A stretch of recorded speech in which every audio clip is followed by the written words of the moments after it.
উর্দু এবং বাংলা ভাষায় প্রচলিত রোজা কথাটি ফার্সি ভাষা হইতে গ্রহণ করা হইয়াছে। আরবিতে ইহাকে বলে সিয়াম। সিয়াম যে ব্যক্তি পালন করে তাহাকে বলে সায়েম অর্থাৎ রোজাদার। সিয়াম অর্থ প্রত্যাখ্যান, রিজেকশন, বর্জন, ত্যাগ, বিরত বা বাড়িত থাকা। এবং যে ব্যক্তি বিরত বা বাড়িত থাকে তাহাকে সায়েম বলে।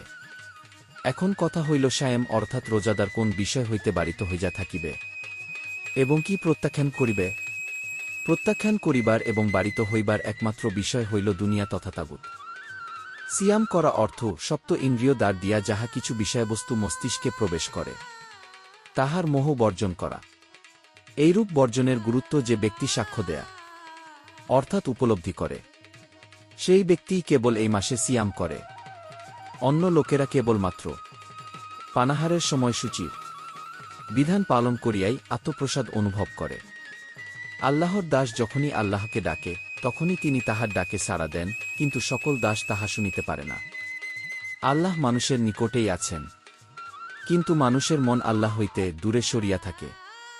সিয়াম প্রসঙ্গে আল্লাহর সাড়া দেওয়ার উল্লেখ অত্যন্ত তাৎপর্যপূর্ণ। আল্লাহ বলিতেছেন, আমি যেহেতু আমার দাসের ডাকে সাড়া দিয়া থাকি, সুতরাং আমার ডাকে দাসেরও সাড়া দেওয়া উচিত। আমি আমার দাসগণকে সিয়াম পালনের জন্য এবং আমার সহিত ঈমানের কাজ করিবার জন্য আহ্বান জানাইতেছি। ইহাতে সাড়া দিলে সে সুপথ প্রাপ্ত হইবে। সূরা মরিয়মের ২৬ নং বাক্যে হযরত মরিয়ম কর্তৃক একটি সিয়াম পালন করার কথা এইরূপে উল্লেখিত আছে, নিশ্চয় আমি আর-রহমানের জন্য মানত করিয়াছি একটি সোম, সুতরাং আমি এই সময় কোনো মানুষের সঙ্গে কথা বলিব না দৈহিক অপবিত্রতার কারণে। শরীয়তের বিধান মতে সদ্যপ্রসূতির জন্য সিয়াম পালন করা নিষিদ্ধ আছে। ইহাতে শিশুর খাদ্যাভাব হইতে পারে। এমন অবস্থায় হযরত মরিয়ম আল্লাহর নির্দেশে সিয়ামের মানত করেন। কেমন করিয়া?